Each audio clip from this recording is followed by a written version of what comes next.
about the history of the Roman Empire. But would I recommend putting anything sensitive or personal or private on them? Absolutely not. Because you don't know where the data goes.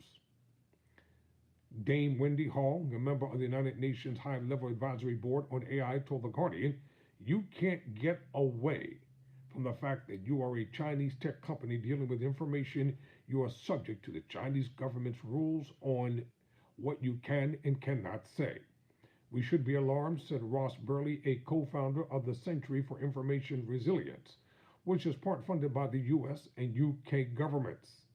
We've seen time and time again how Beijing weaponizes its tech dominance for surveillance, control, and coercion, both domestically and abroad. He said if unchecked, it could feed disinformation campaigns, erode public trust, and entrench authoritarian narratives within our democracies. Peter Kyle, the UK Technology Secretary, on Tuesday told the News Agenda podcast, I think people need to make their own choices about this right now because we haven't had time to fully understand it. This is a Chinese model that has censorship built into it. DeepSeek is an open source platform, which means software developers can adapt it to their own ends. It has sparked hopes of a new wave of innovation in AI, which had appeared to be dominated by U.S. tech companies, reliant on huge investments in microchips, data centers, and new power sources. Woodruff said, it does rather forcefully signal, in case anybody hadn't got the message, that China is not behind in this space. Some people testing DeepSeek have found that it will not answer questions on sensitive topics, such as the Tiananmen Square massacre.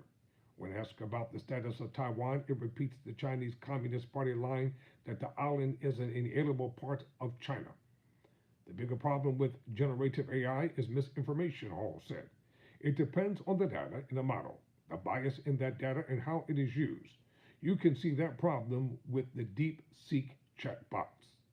One user, Azid Azhar, an AI expert, asked about the events in Tiananmen Square and was told that DeepSeek could not provide detailed information and that this topic is highly sensitive and often censored in many countries, including China.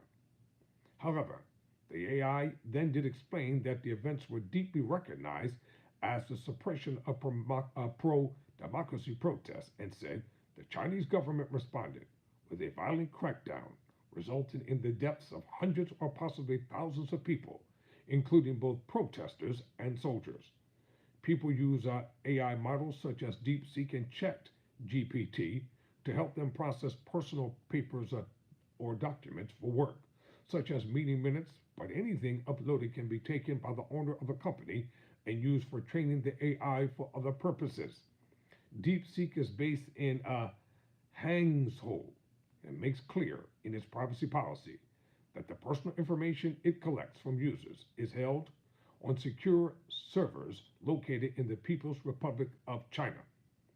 It says it uses data to comply with our legal obligations or as necessary to perform tasks in the public interest or to protest the vital interests of our users and other people.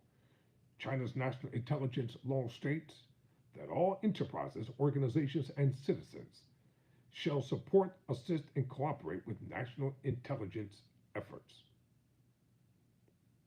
Tyrone Bowman, never surrender, never quit.